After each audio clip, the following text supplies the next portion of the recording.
ऊँटों की कहानी और जीवन का सबक। एक गांव में एक आदमी रहता था जो जीवन की समस्याओं से बहुत परेशान था। दिन ब दिन उसकी चिंताएं बढ़ती जा रही थीं और वह उनका कोई हल नहीं निकाल पा रहा था।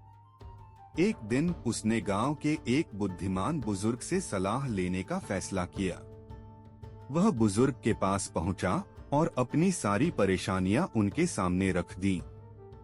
बुजुर्ग शांतिपूर्वक सुनते रहे, फिर मुस्कुराकर बोले, अगर तुम सच में अपनी परेशानियों का हल चाहते हो तो आज रात मेरे 50 ऊँटों की देखभाल करो।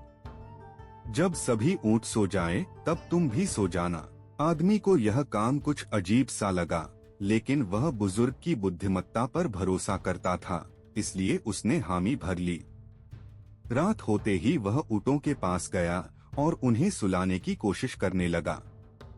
कुछ ऊँट आराम से बैठ गए और कुछ ने थोड़ी कोशिश के बाद बैठना स्वीकार कर लिया, लेकिन कुछ ऊँट किसी भी तरह बैठने को तैयार नहीं थे।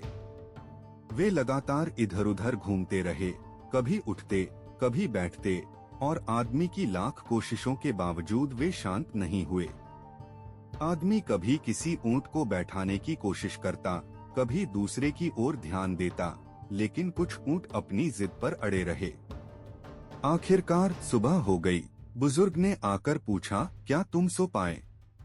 आदमी ने थकी हुई आवाज में जवाब दिया, नहीं, मैं एक पल भी नहीं सो पाया।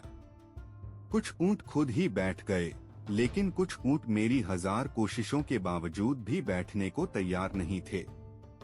और इन ऊँटों को सुलाने की कोशिश में मेरी पूरी रात जागते हुए ही बीत गई। यह सुनकर बुजुर्ग मुस्कुरा दिए और बोले, जीवन की समस्याएं भी बिल्कुल ऐसी ही होती हैं। कुछ समस्याएं समय के साथ खुद ही हल हो जाती हैं, कुछ तुम्हारी कोशिशों से सुलझती हैं, और कुछ चाहे जितनी भी मेहनत कर लो कभी हल नहीं होती। ऐसी समस्याओं को समय पर छोड़ देना चाहिए। समस्या को हल करो या उसे जाने दो, लेकिन उसके साथ जीने की आदत मत डालो। आदमी ने गहरी सांस ली और पहली बार उसकी आंखों में संतोष झलकने लगा।